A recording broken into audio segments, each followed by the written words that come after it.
Week 2 is in the books, and with it, we have another slew of fantasy options whose stock has increased, whether due to injuries or increased usage. There are many waiver wire target options to submit claims for this week. I'm John Macri, and joined as always by PFF's lead fantasy analyst, Nathan Jahnke. And for this episode of the PFF Fantasy Podcast, we'll be going over all the top available options on the waiver wire for you heading into week 3.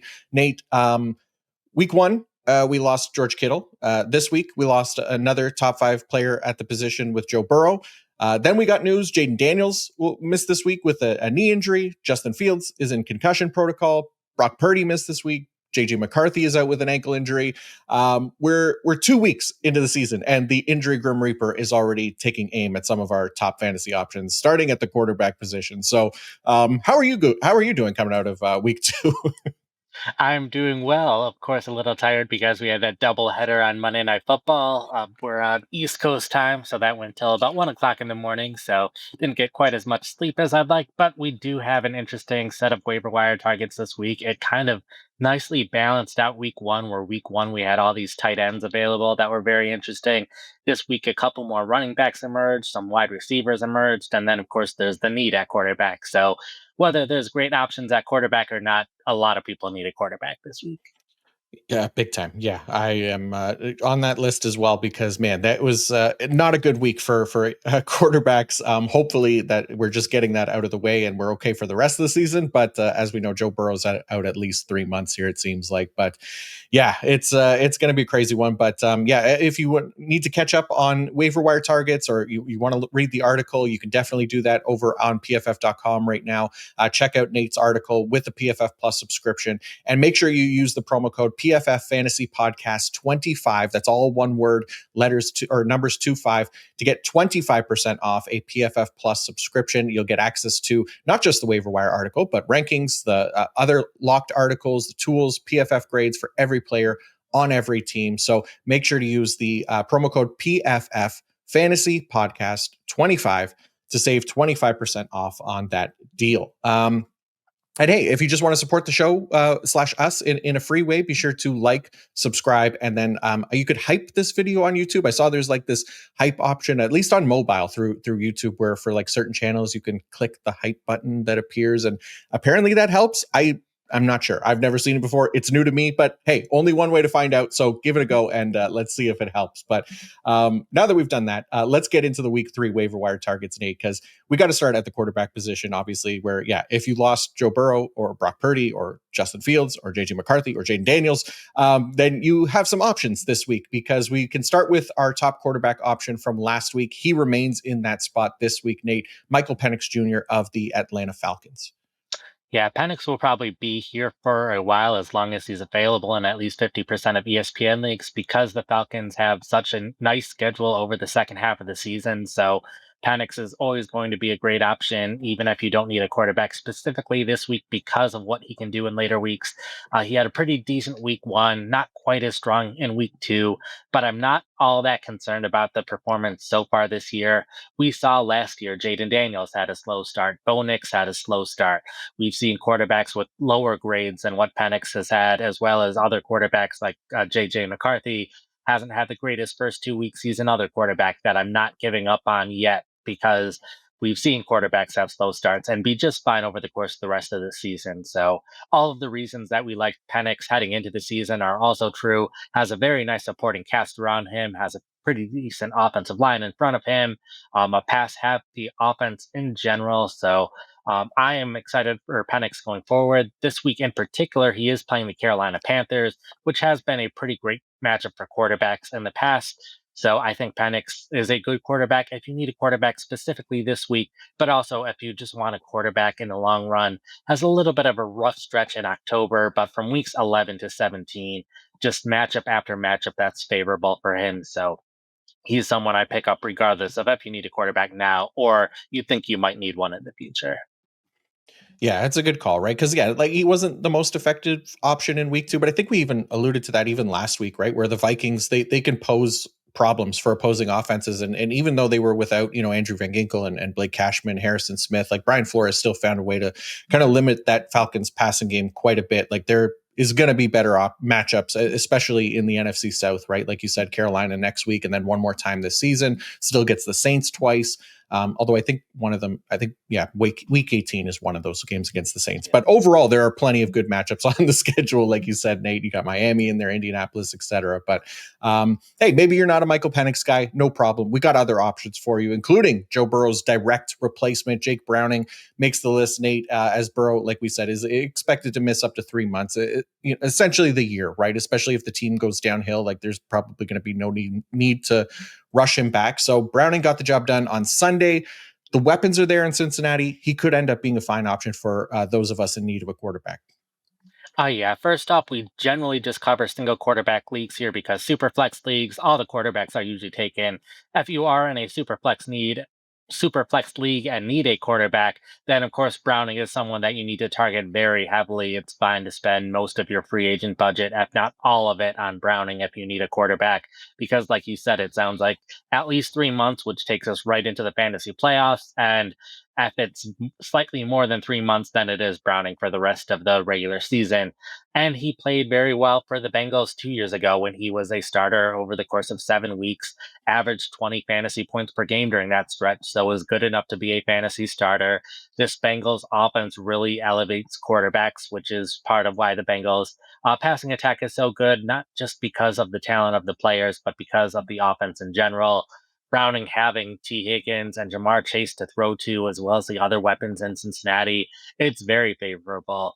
That being said, if you are looking for more of a short term replacement, if you had like JJ McCarthy and are out a quarterback this week, or if Brock Purdy misses another week, I'm not sure Browning is your best option because the Bengals face the Minnesota Vikings in week 3, like we just said, caused Penix some problems this past week. So probably not the best matchup if you need a quarterback specifically for this week. But if you are someone who lost Joe Burrow and needs a quarterback, then you might not be specifically concerned about this week. You might be concerned about the rest of your season. And it doesn't matter if the matchup isn't great this week, in which case Browning is the guy for you. Yeah, I mean, yeah, losing Burrow, it's going to suck, right? But there's, there's options here with Jake Browning because, like you said, he's got the weapons. He's got Jamar Chase, T. Higgins, Chase Brown to get the ball to, which should help him quite a bit. The problem obviously is that offensive line, which is a big part of Burrow's demise. They're just haven't been good. So we have to hope that Browning will be able to get the ball out quicker, which at least in like this small sample so far this year, he was able to do that quicker than Burrow because he probably doesn't have that hero mentality like Burrow too, where he knows he can make a play every single time the ball in his hands. So Browning should hopefully operate a little bit more realistically, even if not nearly as good in terms of ceiling, and probably going to have, probably more turnovers and stuff like that. So the floor might be lower as well, but he's not a complete disaster backup option, I guess, is what I'm trying to get to here, and worth consideration for fantasy for sure, especially as Joe Burrow managers are looking for somebody for the rest of the year. Okay, Nate, next up, Trevor Lawrence of the Jacksonville Jaguars. Things did not look good for Jacksonville in week 2, but it is still early in the year and there's no, there's time to turn this ship around. We know the pieces are in place. It's just a matter of Lawrence and company putting together. But hope isn't dead yet, Nate. Oh, yeah, he was a top 12 fantasy quarterback this past week. So even though it might not have been the best in terms of the football world, it was perfectly fine in terms of the fantasy world. It was targeting some of the other wide receivers in the offense, Diami Brown, Parker Washington. Still hasn't had a great connection with Brian Thomas Jr., which is concerning. Hopefully, Travis Hunter can get a little bit more involved in the offense, but he did get more involved in the defense this past week, partially because of necessity with injuries. But that'll be interesting to see how that plays out going forward. But it's still just 2 weeks into a new season with a new offense with a lot of new receivers. So understandable that things can start off a little bit slow. So I'm not ready to give up on Lawrence yet. He is only available in just over 60% of ESPN leagues. So we're probably only talking 10 team leagues for Lawrence. But if you're in a 10-team league and need a quarterback, especially if you lost someone like Joe Burrow, I'd be fine picking up 2 quarterbacks rather than just one to make sure you have 2 on your roster and can start whichever quarterback has the best matchup each week. In which case, there should be a number of weeks where Lawrence has the best matchup.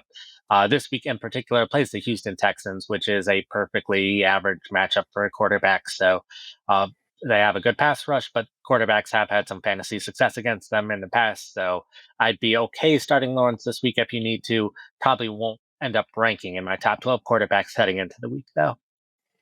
Yeah, it was just a really weird week for Jacksonville. Like you said, it definitely helped Lawrence through the 3 touchdowns. He had the 2 picks in there and stuff. So, like the offense was just it didn't look great, but like it's not like I'm panicked. It's more like just kind of concerning that it didn't mesh. But it's again still super early in the season, especially for Brian Thomas Jr. Right? Like he was. I mean, I don't know what was going on with him this week, but he was like the subject of like online shaming this week as like film Twitter and Jags fans were questioning his effort level and all this stuff. But Liam Cohen also came out after the game and said that he was dealing with a wrist injury. That might have been part of it as well. So who knows what's going there? And then Travis Hunter, like you said, decrease in offensive snap share in favor of his defensive snap share. We don't love that necessarily, but we did say, coming into the year that this would probably fluctuate week to week depending on the game script and stuff like that and what they want to use him for this week. But yeah, I think Liam Cohen, we know he was brought in to get this offense back on track. So hopefully we can definitely see some improvements here in the weeks ahead with Trevor Lawrence and company. But yeah, on the opposite end of the spectrum, I guess, right? A player who had lower expectations heading into 2025, Daniel Jones has the Colts 2-0. He's played incredibly well, even threw for over 300 yards, earned an 81.4 passing grade against a very good Broncos defense in week 2. So Daniel Jones is looking more and more enticing as the weeks go on here. Oh yeah, with Jones, I was a little bit conflicted on what to do with him. I had to do at least a little bit of research to figure out what we should expect going forward. I am a little concerned about Jones definitely not having the same fantasy value going forward as he's had these first 2 weeks, in large part because of those rushing touchdowns.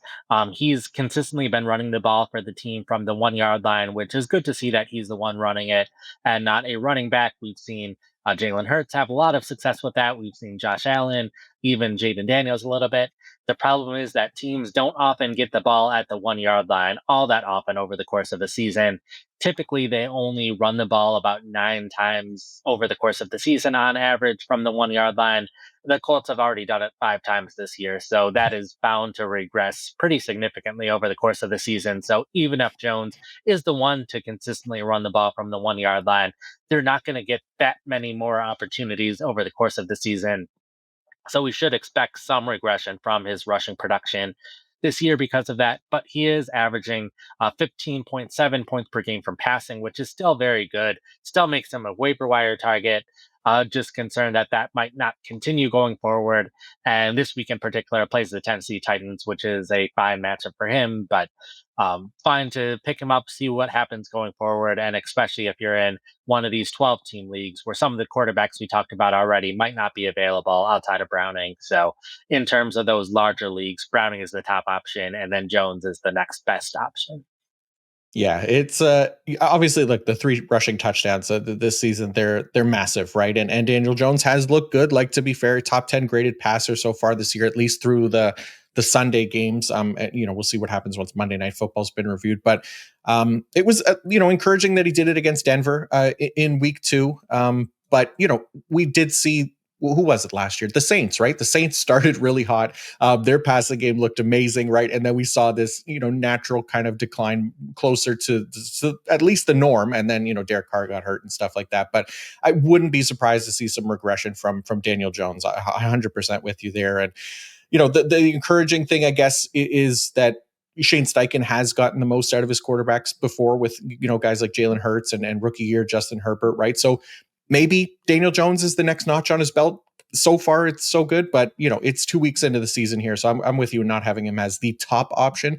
Understanding that, yeah, there's going to be some not so good days for this team. It's not like the 2-0 Colts are a true powerhouse or anything like that, I guess is what I'm trying to say. But Daniel Jones definitely a fine option here.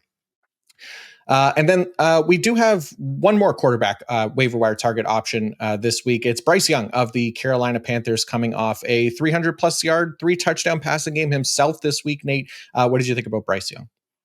Oh yeah, so he is mostly included because of his next week matchup against the Atlanta Falcons. Falcons have allowed a decent amount of quarterbacks both last year and so far this year, at least week 1. So Young is someone that I'm including because of that. Last week, the Panthers were down by a lot, so they threw the ball 55 times. Typically, when a quarterback throws that much, they're going to have a lot of passing stats to go along with it, and that's not something that's going to be consistent from one week to another. So, Young is kind of the classic quarterback not to include in this list based on last week, but I was including him specifically because he has a pretty nice matchup this week. So, if you're in one of these bigger leagues where some of the quarterbacks aren't available, and you have the opportunity to both pick up Browning for the long term, but also want a quarterback specifically for this week, so you don't have to start Browning in his tough matchup against the Minnesota Vikings. Then I think Young is a good option to pick up, specifically if you need that quarterback for week 3. Yeah. Yeah, we like Bryce Young. It was only his, I think, second ever 300 plus yard passing game, right? It was actually a career high for him, 328 in yardage, 3 touchdowns, also tied a career high. So hopefully a sign of things to come here because, yeah, I like Young. He looked really good, obviously, in the back half of last season. So hopefully we see that version of him here across an entire season. But like you said, at the very least, could be a short term option for us in a positive matchup. But let's move to the running back position now, Nate, where the top two names on the list are new to the list this week. So we'll start with a Monday Night Football combatant from last night. That is rookie Woody Marks of the Houston Texans. So what's got you marking out over Marks, Nate? Oh yeah, so Mark's week 1, I wasn't overly optimistic because the Texans they use Nick Chubb as their clear early down back, played 70% of snaps on early downs, and then Dare Ogunbale continued to be their third down back. Even after that, it was Damian Pierce as the primary backup on early downs. Woody Marks was the third running back on early downs. Also had a couple snaps in the 2 minute drill in week 1, but really not enough for him to be on my radar to see a significant workload because he had to overtake 2 running backs on early downs to get there. But before last night, we saw him overpass one of those running backs because Damian Pierce was a healthy and active, which made Woody Marks a clear number 2 running back on early downs. Then we saw them rotate their running backs more than we saw in week 1. Mark saw a snap on the first drive, started seeing the majority of the snaps on the second drive. Throughout the first half, it was really a 2 man rotation, and Marks was looking like the better running back. He was averaging over 4 yards per carry. Chubb was averaging less than 2 yards per carry in the first half. Marks also had a nice 37-yard reception. Chubb's only had one reception of more than 37 yards in his entire career. So Mark's already showing that he can do more as a receiver, looking better as a runner. But then in the second half, when the game was closer, the Texans continued to go with Nick Chubb for the rest of the half for the most part. Scored a 25-yard rushing touchdown, so Chubb's rushing numbers looked a bit better at the end of the game. But I think Marks looked like the better running back, and I think there's a chance at some point, whether or not it's week 3 or sometime in the near future, we could see Marks be the primary running back for the Houston Texans. So to be able to get a rookie running back who could be a primary running back without any new injuries to a team is a pretty enticing option on the waiver wire. So I'd be looking to pick him up. He's available in over 90% of ESPN leagues. So he's someone that you can get in 10-team leagues, a lot of 12-team leagues. He's still available. I think he's a good option, both maybe not for week 3, but the short term and the long term in general, because we still really haven't heard much of anything about Joe Mixon since the season started. So we don't know if Mixon is coming back at any point this year. Yeah, yeah, and still no timetable there, and yeah, I mean, look, at the very least, Marks is a strong handcuff option for Chubb because, like you said, Damian Pierce healthy scratch this week, right? But yeah, it was a game where they didn't get much going on the ground, at least until that one rushing touchdown from Joe or Nick Chubb late in the game. But yeah, I'm with you. I think Marks becomes very interesting this week, especially considering Chubb's struggles so far coming off that injury right through last year and then obviously a little bit so far this year as well. There's some reason to be optimistic there for the rookie Woody Marks. But the next running back is a rookie as well, and he was helped a little bit by the Tank Bigsby trade, obviously, by Joel Tootin of that Jaguars offense that we talked about. He's on the list this week. Nate, what's got you having Tootin on the second on the waiver wire list for running backs? Yeah, like you said, the Tank Bigsby trade helped a lot. So Teton has moved up to second on the depth chart. So yet another rookie running back who had a good week this past week. A number of them that aren't available on the waiver wire as well. Guys like Cam Scadaboo. emerged higher on the depth chart. So a lot of changes in week two compared to week one, which was good to see for a lot of these rookies in general. But Tootin was one of those players who stepped up, saw the majority of the backup snaps on early downs and in short yardage situations. And even though Travis Etienne was still the clear lead running back, Tootin was playing very well. Started off with a 6 yard run, had a catch for 20 something yards, and another 6 yard run. His yards per carry at the end of the game was looking good. Caught a number of passes in the game. So I think Tootin's someone who could potentially emerge and become equals or maybe even surpass ETN at some point. The only problem is ETN is also playing very well to start the season. So I don't think Tootin's going to be surpassing ETN anytime in the near future, but it is a long season and Tootin has looked good. So anytime you can get a number two running back who is seeing some decent amount of playing time and playing well, it's worth at least considering, and especially when they're a rookie running back. So I would pick up Tootin. He's only available in about 60% of ESPN leagues, probably not available in most 12-team leagues. So we're mostly talking about 10-team leagues here. So if you're looking for a new backup running back at the bottom of your depth chart, Tootin's someone that I would be considering. Yeah, I remember we both liked Tootin heading into the NFL draft and even a little bit after the draft, right? Despite that being a more crowded backfield, like he's a good enough back to work his way into the mix. And look, just 1 week into the season, and Tank Bigsby became expendable because they have Tootin, and he looked pretty good in that expanded role in week two. Like you said, obviously, scored the touchdown that helped, but gives hope too. Like if something were to happen to ETN, that Tootin could carry the load as both an effective runner and receiver on the team. But like you said, ETN doesn't seem like he's going anywhere for the time being. He looked good in both games so far this season, but nice to see there's a path there for Tootin in his rookie year here. Next up, Nate, the Steelers RB2 spot still belongs to Kenneth Gainwell over rookie Caleb Johnson, rostered in just 10% of leagues. But the longer we see this, the higher that rostership percentage needs to go up. Oh yeah, the Steelers made a little bit of a change in how they used their running backs this past week. In week one, it looked very similar to previous seasons, but with Jalen Warren playing that early down Najee Harris role, and then Kenneth Gainwell taking over Jalen Warren's role as the third down back and primary backup on early downs. This past week, it looked more like just a two-man rotation where Warren was leading that rotation. Warren went back to playing the majority of third down snaps like he's done throughout the entirety of his career. Gainwell was simply the backup running back. Both saw significant playing time. So Gainwell is someone that probably most weeks I'm not considering, but specifically this week they are playing the New England Patriots. They just allowed Devin Achan to catch 8 passes for 92 yards and a touchdown. And while Gainwell definitely is an Achan, if you need a running back this week, there's not that many options on the waiver wire that are going to see significant playing time. We hope Woody Marks is going to see more playing time next week, but we don't know that for sure. We hope Tootin sees a decent amount of snaps next week, but again, we don't know that. Where Gainwell is probably the running back on the waiver wire, where we are most confident will play 8 or 40% of snaps or so. And in a good matchup, he's the one that you probably want if you are desperate enough for a running back and need someone in your lineup. So I would pick him up if you need a running back specifically for this week.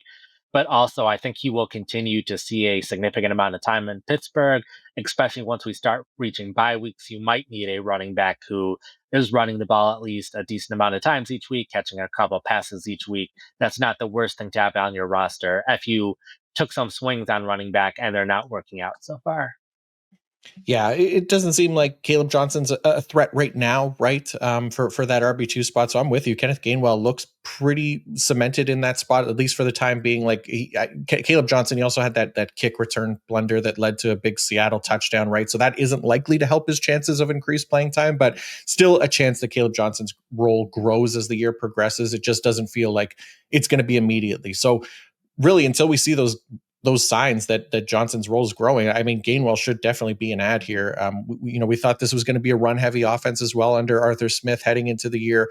So far, Aaron Rodgers winning that battle, as they have been below average in run rate in each of the first 2 weeks. But there'll also be some more run heavy scripts as well, and I'm sure Gainwell could end up mixing in there a little bit, like you said, on the early downs, and hopefully being effective. But we'll see. But either way, absolutely worth an ad here in those deeper leagues, since he is so widely available. But next up, Nate, is Blake Corum of the Los Angeles Rams, who appears to have cut into Kyron Williams' workload a fair bit coming out of week 2. What did you see with this Rams backfield so far?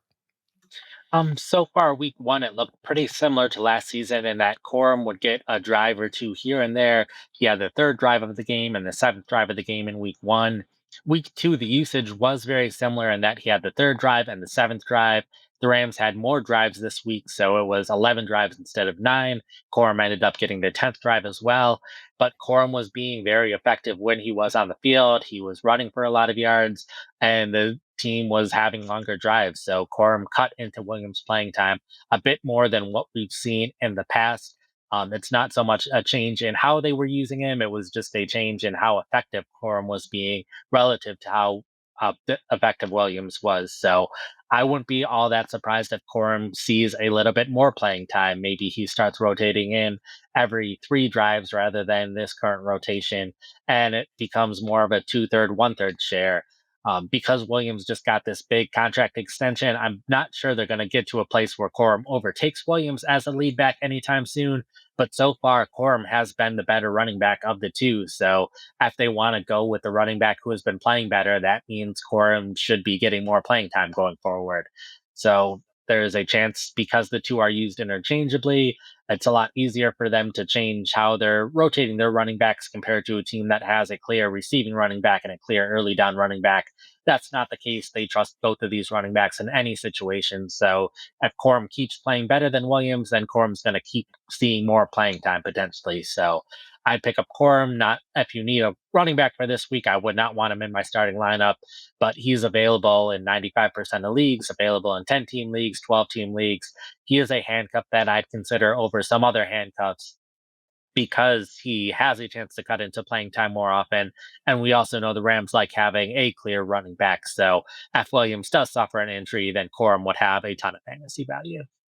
Yeah, for sure. And look, I mean, Carton Williams, he's always kind of been this very volume dependent option, at least over the last 2 years, not necessarily super efficient, right? So if Corum does, like you said, start to show that he could be the more effective option, then it gives maybe the team more reason to get him involved at a higher rate. But at the very least, the very clear backup in an offense that, like you said, will rely heavily on one running back. And that's still the case here. Kyron Williams, right? 17 carries in week 2, just 5 for Blake Corum. But Sean McVay came out and said he does want to lighten the load a little bit. Like that's the same thing that we hear every offseason from Sean McVay, and then we never actually see it consistently, right? So we'll actually wait to see how often that actually happens this year. But at the very least, Blake Corum, a nice option here after getting a little bit more involved this week. Okay, how about a sixth round rookie running back who earned himself a larger role this offseason, Nate? Chicago Bears, Kyle Monangai is operating as like the clear RB2 for the Bears right now. Yeah, Roshan Johnson was inactive week one because of an injury, but he was active this week. Just did not see a single snap on offense. So it seems pretty clear that Kyle is the number two running back for Chicago right now. Cut into DeAndre Swift's playing time a little bit throughout the game, but then also with garbage time at the end of the game, Kyle was consistently on the field. So that brought things even closer over the course of the entire game. Swift has played okay so far this season, hasn't graded out all that well. So another situation where I could see a running back change at some point this season, just if the top running back isn't working out. So that's why I have him above other handcuff options because there's a chance that Swift at some point this season gets benched if he continues to not play all that great. His yards per carry has been okay, but his grade hasn't been quite as high. So a chance there's a change at some point this season. So that's why I have him on the list. Yeah, for sure. I mean, look, he's already jumped Roshan Johnson, and more to say, about how Monongai has impressed this offseason, right? Since he's just a sixth round pick, but it's not impossible for him to jump DeAndre Swift at some point as well. Like this, we talked about it a lot around the draft, how this was a team set up to draft a running back, and waiting until the sixth round wasn't ideal. But Monongai still getting quite involved a bit here early on, a chance to maybe earn an even bigger role as we go forward. But at the very least, a nice handcuff option here. Speaking of handcuffs, Taj Brooks remains on the list despite not having touched the ball even once this season on offense. But if anything were to happen to our Canadian hero, Chase Brown, then Brooks's opportunity would obviously be significant. Oh yeah, he hasn't even seen a single snap on offense so far this season. But in terms of all the handcuff options out there, Brooks is very heavily available. Like you said, if something were to happen to Brown, I think Brooks would completely take over that role, and I think he'll be on the list pretty much every week because of that situation. But even with Browning at quarterback, we saw Joe Mixon when he was with the Bengals in 2023 have even more fantasy points with Browning at quarterback than Joe Burrow at quarterback because the team was relying a little bit more on the run game with Browning. So I think even though there is a quarterback change, I'm not concerned about Chase Brown because of that. I have Brown in my five to add, five to drop, five to buy low, five to sell high article. I have him as a buy low option because there might be some managers who are concerned that Browning's at quarterback, so the offense isn't going to do as well. I'm of the opinion that Browning's at quarterback. They're going to rely even more on the running backs. So I think the Bengals are a great situation for a handcuff running back, and I think Brooks would completely take over. I don't think it would be Samaje Perine seeing all that many snaps on early down. So Brooks, if you are just looking for that bottom of the roster, hope that they turn into gold at some point this season, then Brooks is a guy that you can get in over 99% of leagues. So even in a lot of these deeper leagues where a lot of number two running backs are taken, Brooks is available in some of those. Yeah, for sure. Like you said, even with Jake Browning at quarterback, doesn't really matter. Like it's still a good situation for a running back considering the offensive tendencies out of this backfield. So if something were to happen to Chase Brown, then Taj Brooks in a really nice spot and could be somebody worth the stash there if you have the roster spot. But last running back on the list, Nate, Kansas City Chiefs running back Kareem Hunt, still kicking as a thorn in the side there of Isaiah Pacheco managers, but at the same time, it's not his fault that Pacheco is so inefficient. So here he is, in search of a larger role and a larger rostership potentially. Oh yeah, Hunt is someone who has been the third down running back so far this season and the primary backup on early downs. This has not been an ideal start for Kansas City whatsoever, both in the fact that their top two wide receivers have been missing, and then the schedule hasn't looked all that good so far to start the season. They have not been in many situations where they're going to consistently run the ball, so it has not been great for the running backs in general. That should change this week. They're playing the New York Giants, a team that they should hopefully win. And because they haven't won in a while, they could end up trying to score a lot of points this week just to show that their offense still has it. And that could mean a lot of running with the ball. So if you are looking for a running back specifically for this week and are in a little bit of a deeper league, Hunt is someone that I would at least consider because I think he will see significant number of carries. It should be at least in the 5 to 10 range, a chance it gets more into double digits, but I would expect more in the 5 to 10 range. And then as the third down back, the opportunity to catch a couple passes in there as well. Not expecting a huge week out of him, but again, if you're for whatever reason in a situation where you're looking for a running back specifically for this week, there's a chance that Hunt will be the top player available on the waiver wire. And well, I like to include a player like this each week. I had Miles Sanders here the week before. He ended up scoring a touchdown, so hopefully that works out for Hunt this week as well. Yeah, good timing for the Chiefs to get the Giants this week. So definitely should help them get back on track in the win column. You'd have to imagine, and also help for a more favorable game script here for the Kansas City running backs. Maybe one of these guys proves useful here for those deeper leagues. But yeah, I got a pretty good feeling that they'll be able to pull one off here on Sunday Night Football Week 3. Before we keep going, I want to let you guys know that this PFF betting segment is brought to you by DraftKings, and we do have one pick from our betting wizard, Mr. Mason Cameron. As always, James Cook, longest rush over 13 and a half yards in week 3 on Thursday Night Football, going against the Miami Dolphins, is at minus 125 right now. Cook's had 2 runs over this mark last week versus the New York Jets. That includes a 44-yard touchdown run. Miami, specifically, their defense has allowed 9 explosive rushes through 2 games. That's tied for the 6th most on the year. Definitely should see plenty of volume for James Cook against Miami this week. And yeah, so there you go. James Cook, longest run over 13 and a half at minus 125. Odds are subject to change.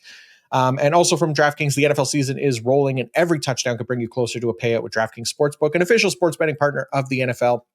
Every game is another chance to win and cash in. Don't just watch the action, win with it. DraftKings Sportsbook delivers the unmatched intensity of the NFL right to your fingertips.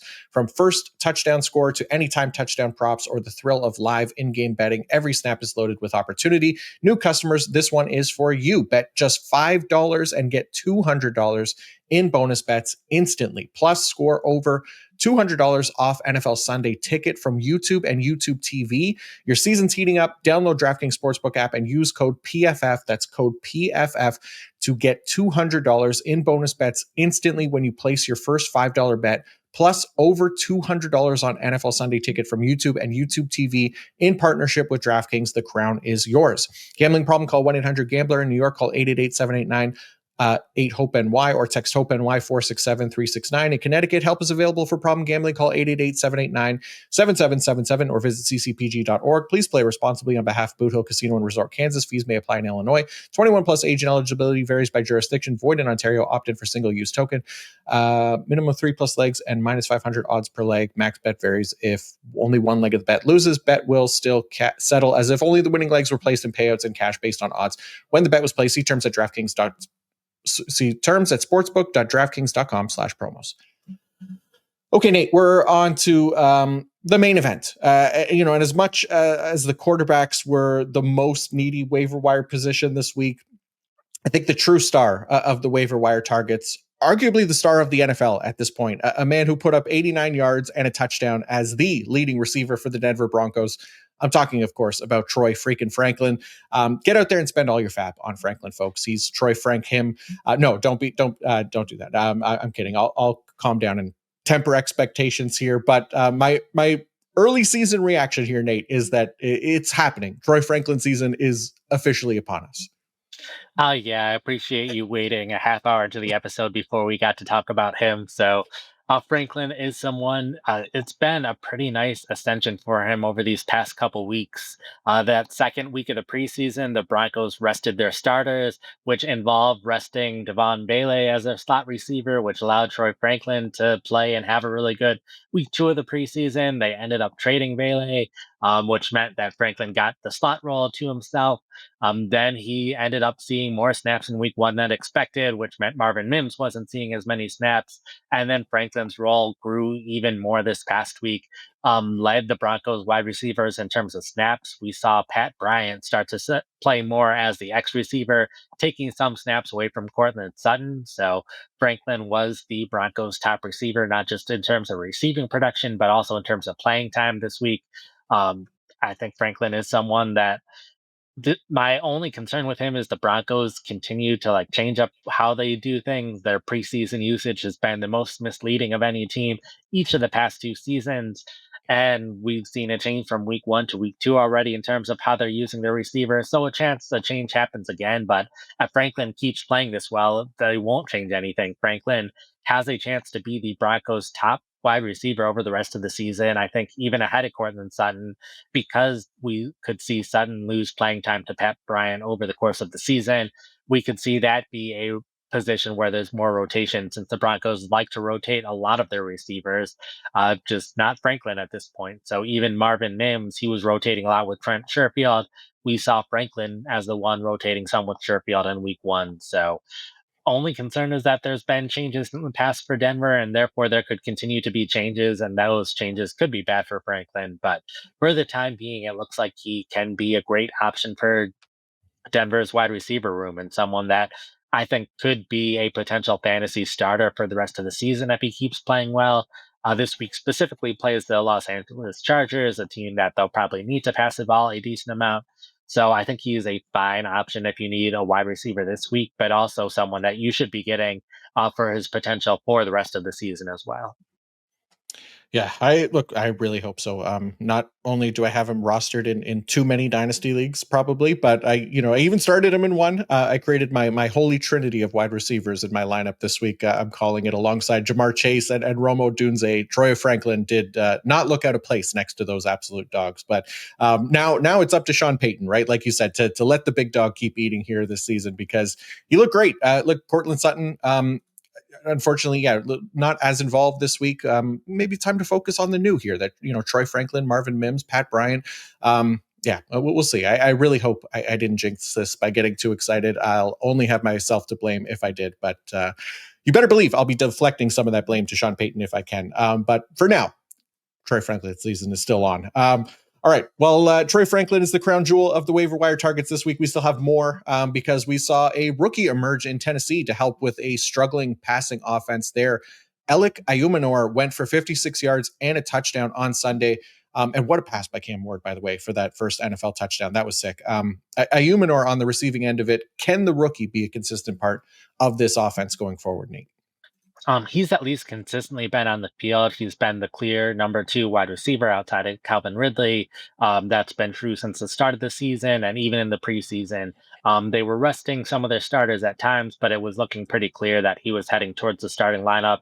Even in their slot receiver spot, Tyler Lockett started to see a decrease in playing time with DK playing more in the slot. So I think Numenor can see a larger role in this offense. And I think this is specifically one where if Cam Ward starts to play better over the course of the season, then they can start to have more fantasy relevant receivers in this offense. So a lot just hinges on how much better Tennessee can play so far this season.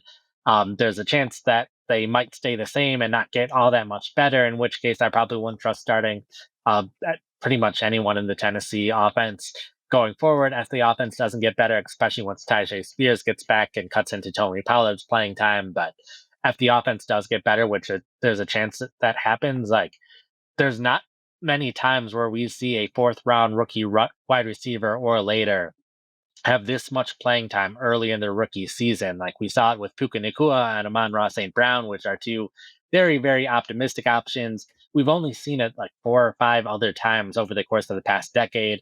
Those other four or five wide receivers did not have long NFL careers, so there is a very wide range of options for what can happen here. But when I can look at a list and compare you to Puka Nakua and Amon-Ra St. Brown, and those are two of the 6 or 7 options of what could happen, there's at least a chance that he could have a very good second half of the season. So I am fine taking a chance at wide receiver if you need someone at the bottom of your roster, especially when a number of my sleeper wide receivers did not work out this week, including Marvin Mims and Demario Douglas. So if you're looking for a new wide receiver at the bottom of your roster, especially if you followed my advice that didn't end up working out for sleeper wide receivers, then I think this is a fine pivot to make. Fair. Yeah. I mean, Marvin Mims at least found the end zone this week, so that was good. Yeah.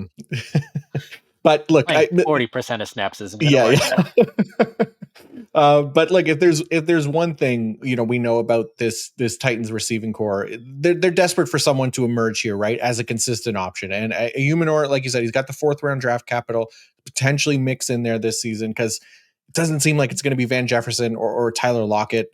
It barely feels like it's going to be Calvin Ridley at this point. So I'm with you. I'm campaigning for Ayumanor and Chigo Conquo to emerge here. More out with the old and in with the new, I guess. But yeah, Tennessee needs it. So hopefully Brian Callahan and company could get the help here, and Cam Ward can definitely improve as the year goes on as well. But next up, we talked about him last week. We tried to tell people. It didn't seem like they listened because the rostership actually dropped a percentage. But we're once again asking you all to consider Wan'Dale Robinson, Nate. Yeah, he continues to have a very high target share. And then this past week, we saw him get some deep targets, which we rarely saw last season, but he had them this week and it worked out. He had a 16.9 average depth of target, significantly higher than what happened in week one or his average over the course of all of last season. So before I was mostly thinking of him as a very high floor for a waiver wire wide receiver target, which was true all of last year as well. But if they start using him a little bit more, using him more on deeper passes, then he becomes someone that needs to be in fantasy starting lineups. So while I know he's not as exciting as these young wide receivers, I think he's someone that definitely needs to be on rosters and someone who, especially once we get to these bye weeks and some wide receivers aren't working out, or some wide receivers are just on a bye week, or some wide receivers get injured. Robinson is someone that you can place in fantasy starting lineups. And while you might not want him in your lineup every single week, I think it's perfectly fine to have him in your lineup for a couple of weeks over the course of the rest of the season because he's going to see targets every single week. And maybe there will be some other weeks like this where he gets some of these deeper targets and scores some touchdowns in there as well. So Robinson should be rostered because I expect him to be a top 50 or better wide receiver over the course of the rest of the season. Yeah, absolutely. I look, hey, people should have listened last week, but all he did was take 10 targets for 8 catches, 142 yards and a touchdown. So we'll see if the people are ready to listen now. I can't imagine that rostership drops again. If it does, I know you're all doing it because of spite. But all right, we also have Dontavian Wicks on the list, Nate. That Packers receiving core, it's a fairly ambiguous one behind Tucker Kraft, as we expected coming into this year, but maybe Wicks can finally put it all together, cut out the drops, be a consistent part of this passing game now. Yeah, he started the season rotating with Matthew Golden, so not an ideal situation for either of the wide receivers. But we saw Jaden Reed go down with an injury this past week. I was expected to miss a pretty significant amount of time, aiming for about a November return. So that's also roughly the time where we might see Christian Watson. We haven't seen much of an update about him recently. So Wicks is more of a shorter term option over the course of the next month, month and a half or so, but Wicks was the wide receiver to primarily take over in the slot for Jaden Reed. And unlike Jaden Reed, Wicks also plays some in two wide receiver sets. So Wicks' role is better than what we've seen out than Jaden Reed, and I expect that to be the case over these next several weeks. And Wicks was seeing a decent number of targets this past week, seeing more targets than the rest of the wide receivers. So while Tucker Kraft is the top option in the Packers passing game right now, I think Wicks is going to be that number two option. I think he's going to see plenty of targets over these next 6 weeks or so, and someone who could definitely be in some fantasy lineups, starting against the Cleveland Browns this week. Uh, Bottom 10 in fantasy points allowed to wide receivers in 2024. So I think Wicks, especially if you need a wide receiver for this week as well, is an option. Mhm. Yeah, I know it's only really been like flashes with Wicks, so I get if people are skeptical with him. Like we've seen it before. He looks like he's maybe ready to take on a larger role, and he kind of disappears again. But again, if he could cut out the drops, actually become one of the leaders in this receiving core, especially with Jaden Reed is sidelined here for a little bit, then it could be a free square here on the waiver wire this week at rostership at just 0.2% right now. So definitely worth the swing here in Green Bay. Um, Okay, a returning name to the list. I said I would learn proper pronunciation of his name if he emerged as a consistent option. I'm not quite there just yet, but getting closer because he did score touchdown on his one target this week. Keyshawn Boutte, Patriots wide receiver name. Yeah. So what we saw this week is Demario Douglas wasn't consistently playing in 11 personnel like we've seen all season. So even though this was a game where Booty only saw one target, I am a little bit more optimistic about him going forward because I think not having Demario Douglas on the field as much is one less obstacle for Booty seeing more targets going forward. It was Booty, Matt Collins, and Stephon Diggs playing in a lot of the three wide receiver sets. So I knew Diggs would at some point emerge as a threat to targets, which hasn't quite happened yet, but could happen sometime this season. But the fact that Matt Collins is on the field more often, I think Collins is not going to see all that high of a target share this season. So I think there is an opportunity for Booty to see a pretty decent target share. So while in New England and Denver, I knew that there was going to be a sleeper wide receiver emerging, I just did not pick the right sleeper wide receiver. I just knew the situations were good for one, though. Fair. Yeah. Drake May wants help. Hopefully the boot will help. Okay. Like we talked about, when covering Kenneth Gainwell, the Steelers have been more pass heavy to start the year. And while Calvin Austin, like he wasn't super effective this week, the usage still points to him being a key part of this receiving coordinate. Yeah, he saw more playing time this week than any other week last year. So last week was also fairly good in terms of playing time. He is the clear number two wide receiver in the offense.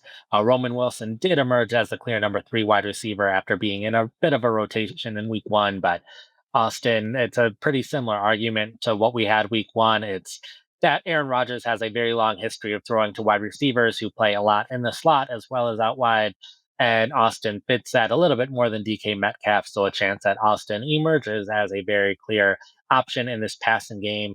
We've seen the tight ends get a little bit involved, but probably not as much as we would expect from an Arthur Smith offense. So I think there's an opportunity for Austin to potentially be right up there near the top of targets for Pittsburgh this season. Nice. Yeah, I like that. And then last wide receiver target on the list, Nate. Actually, it's a duo. So I guess really it's two wide receivers as we go back to Carolina. And the options are Hunter Renfro and potentially when he returns from his short term IR stint, Jalen Coker as well, Nate. Oh yeah, Coker is someone that I had considered including before week 2 even happened, just because we expect him to be coming back in a couple weeks. And I think this Carolina Panthers offense can support a number 2 wide receiver. T-Mac has been the clear number 1 so far this season, which has been very good to see out of him, someone that can be in fantasy starting lineups the rest of the year. But there should be a number 2 option that can emerge, and Xavier Legette so far has not been that number 2 option. And we saw that this past week that it was Hunter Renfro who had a big game, and Leggett saw a decent number of targets, but they weren't connecting on basically any of those targets. So Renfro, I think there's at least a possibility that he's a good option in the short term. But also, even when Jalen Coker comes back, I'm not entirely convinced that Coker is going to come back and be the slot receiver. There's a chance that Coker could come back and overtake Leggett as the Z receiver in this offense, allow Hunter Renfro to remain as a slot receiver going forward, especially if Leggett continues to not produce very much. He caught one of his 6 targets for a -2 yards this past week. So a chance that Coker not just comes back to be that slot receiver and 3 wide receiver sets, which was valuable in the offense last year when Adam Thielen had that role as well, but could be the number 2 option on every play in the offense. Yeah, absurd stat line from Xavier Legette this week. But yeah, we do like Jalen Coker quite a bit here if he could get back. But Hunter Renfro also playing well. Okay, final position group of the day, the tight ends. And again, folks, if you found this helpful as well as we go through all these waiver wire targets, please do like, subscribe, try that hype option thingy as well to help us out. We'd greatly appreciate it. And all it takes is the click of a button and is a big help to us. So thank you all for doing that. But let's get into the tight ends, Nate, led by rookie receiving phenomenon extraordinaire Harold Fannin Jr. Oh yeah, I would think most anyone who's listening to this already has Spannin on your roster. Someone else beat you to picking him up, but he is available in over 70% of ESPN leagues somehow. He's not nearly as available on other platforms, so don't want to go too much into Fannin, but he had another decent week, saw a number of targets. Have him as a top 12 option rest of season at tight end. So Fannin, someone that you definitely want on your roster if he's available. I'm guessing he's not available in your leagues anymore, but I did want to bring him up just in case there's an off chance where he is available somehow. Nice. Yeah, I like that. Yeah, he's another one like like Troy Franklin for me, like in Dynasty, where because I loved him pre-draft and he fell in like actual NFL draft capital. He was a nice taxi squad stash. And yeah, we'll see if comfortable starting him because it might not be the super comfortable position just yet because of the shared a little bit of a shared role with Njoku there, but because of the talent, the fact that he's already making an impact in a limited role, definitely somebody that should be rostered at this point and redraft leagues, absolutely too. So yeah, I like that. Top 12 rest of the season has me excited, and still fairly available for the most part. But if you want to, maybe a safer role and snap share to invest in as well, Brenton Strange of the Jacksonville Jaguars might be your guy. Yeah, had an okay week this past week. I mentioned before that it was Diami Brown and Parker Washington who got a lot of the receiving work for Jacksonville, but they did spread the ball around a little bit. The nice thing with Strange is we saw him see an increase in snaps, saw a career high in terms of offensive snaps this past week, over 90%, which was great to see.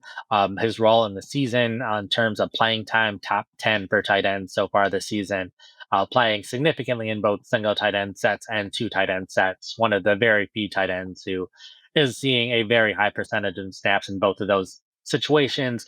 They seem to like him so far this season, like him better than the Buccaneers like Kate Otten last year in terms of the offense. So I think there's also a chance where Strange is a top 12 tight end this year. I don't have him quite in that range yet, but he is inching closer and closer to it as the weeks progress and has a fairly decent matchup this week against the Houston Texans, pretty neutral matchup. So if you need a tight end this week, I think Strange is a fairly good option.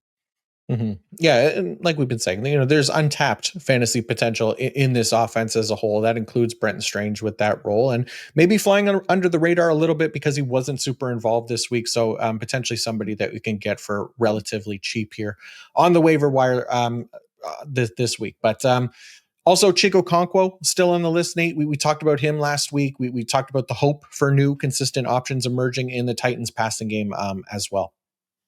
Oh yeah, slightly lower snap share this week, but the Titans also used a lot more 11 personnel, fewer snaps for the tight ends in general, so it was a little bit understandable. Still seeing a lot more snaps than he was seeing for most of last season, which is good to see. And kind of another situation where we just need the Tennessee offense to start playing better, and we saw Ward make some nice passes this past week, so hopefully that continues his progression. And I think F Ward starts to play better this season, then I think Okonkwo will have a much better fantasy season than what we've seen in the past because he is having the playing time to have a much better season than in the past.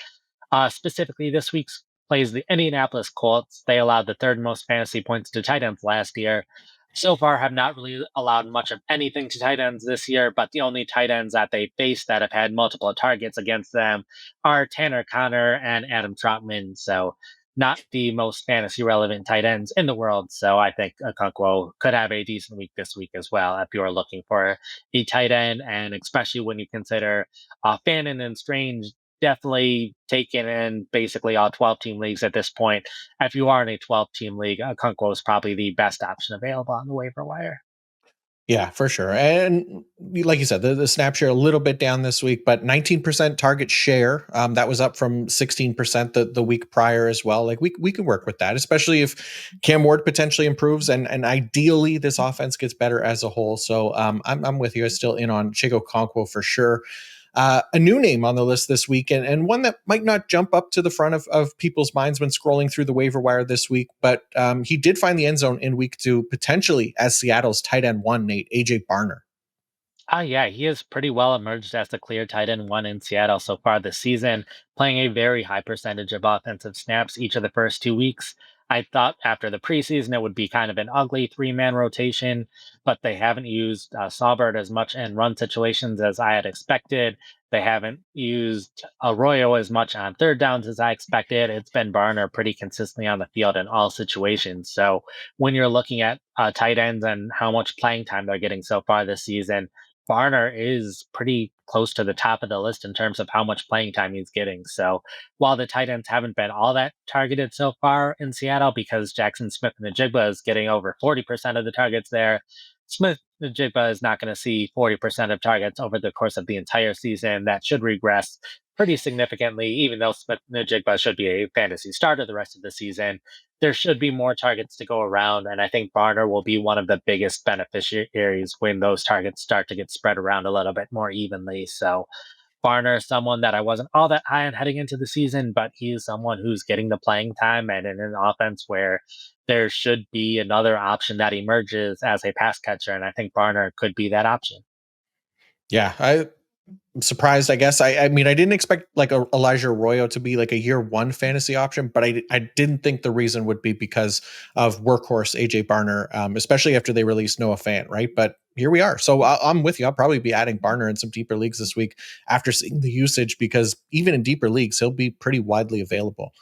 Um, so here's a rookie tight end who is potentially in place to make an impact in year one, largely because he plays on a team desperate in need of secondary receiving options. Mason Taylor returns to the list, Nate. Oh yeah, a lot of very similar reasons in that he is getting a ton of playing time. He was questionable heading into this week, but still saw a very significant snap share. Has not seen the target so far this season, but the Jets offense hasn't had any passing option outside of Garrett Wilson so far this season. So at some point they need a number two option to emerge, and Taylor's getting that playing time. So there's a chance that he could end up second on the team in targets over the course of the rest of the season, even though he hasn't had those targets so far this year. So a player that is available in a lot of deeper leagues as well, and a kind of player that you want to get him now before he gets that higher target share, then wait for him to have a bigger game and then have more competition to pick him up. Yeah, for sure. And then lastly, if you stayed up and watched the second Monday night football game that started at 10 p.m. Eastern time, or if you didn't make it and fell asleep halfway through like me, then Tyler Conklin. Nate, do we have any info on Tyler Conklin coming out of Monday night football? Because yeah, I'm not gonna lie, this was way past my bedtime. Oh yeah, so this is me again at the bottom of the list trying to make sure that I have someone that if you're in a deep league and are just trying to pick someone up because you're dealing with an injury or something like that and need a Hail Mary at the position, either Conklin or Will Disley at this point. You can flip a coin and start whichever one because the Chargers have a decent enough matchup this upcoming week, and it's Greg Roman. They were really weird on what they did at tight end this past week. Like they over these past 2 seasons since Greg Roman's been with the Chargers, they've had an early down tight end and a late down tight end. And in week one, it was Will Dissly as the early down tight end, Tyler Conklin as the late down tight end, which made sense because Conklin over the course of his career has been a bit better receiver than he is a blocker. Will Dissly's been pretty balanced. This past week on Monday night, they flipped the roles, and it was Conklin playing in 21 personnel Mm. with Matt left their fullback, and it was Will Dissly playing in 11 personnel on third down. So they flipped what they were doing. So Dissly caught a target this week. It's still the wide receivers getting a lot of the targets, but if you're in one of these deeper leagues when like 25 tight ends already taken, I'd still probably trust one of the Chargers tight ends this week more than the couple of other bottom options that exist at tight end this season. Yeah. Yeah. No, I had I think it was Will Dissly. I had added because I had Brock Bowers going into last night and I didn't have any other options. So if Bowers was inactive, then there was at least that option to plug him in. And that's kind of, the spot where you're going to use him in those deeper leagues if you can. But that's it. So thank you to everybody who tuned in. Good luck on the waiver wires this week. Remember, again, always stay active, locked in, because even if you're 0-2, right, it doesn't mean your season's over. Don't get discouraged. There is still plenty of time to turn this ship around. Just stay active and set those lineups right and make sure you fill those injury holes because we got a whole bunch, especially a quarterback this week. But Nate, heading into week 3, please let everybody know what you got going on over at pff.com this week. Sure. So I have the recap articles up for both Sunday and Monday Night Football, a waiver wire article that went up very early Sunday or Monday morning. 5 to add, 5 to drop, 5 to buy low, 5 to sell high. I have the usage and production report, which I think is a great tool. If you haven't checked that out yet, you definitely want to check that tool out because you'll get a lot of information. When I'm writing a lot of the articles, that's what I'm using to help me sort things and filter things to figure out which players I should be writing about. Also have rest of season rankings that went up today. Dynasty rankings will be going up tomorrow. We'll also have the college usage and production report going up tomorrow. Week 3 rankings, I'll be working on those early this afternoon. So those will be up early this afternoon. Start set will be going up on Thursday. Then recap article Thursday, and then we do it all again next week. Nice. Love it. Yeah. Make sure too, if you're going to subscribe to the website and check out those locked articles, use the promo code PFF Fantasy Podcast 25. You'll get access to all that great information from Nate and I and the PFF data team as well, who's collecting all of this data, the best data team in the multiverse here. And then for me, you can get the IDP fantasy report that's out now. I'll be adding the Monday Night Football games here in just a little bit. That'll have all the snap shares for IDPs, waiver targets, and so much more. And then we'll have IDP rankings later this week. The wide receiver man zone coverage report, that'll be out on Wednesday going forward instead of Thursday. So a day earlier, that'll be good. And then the new red zone report as well. If the first one came out last week, as we get more data and information for both of those kinds of articles, they're going to become a lot more useful as well. So make sure you're checking those out. And again, PFF Fantasy Podcast 25 for 25% off. That's it. So again, thank you all for tuning in. Good luck again in week 3. And until next time, peace out.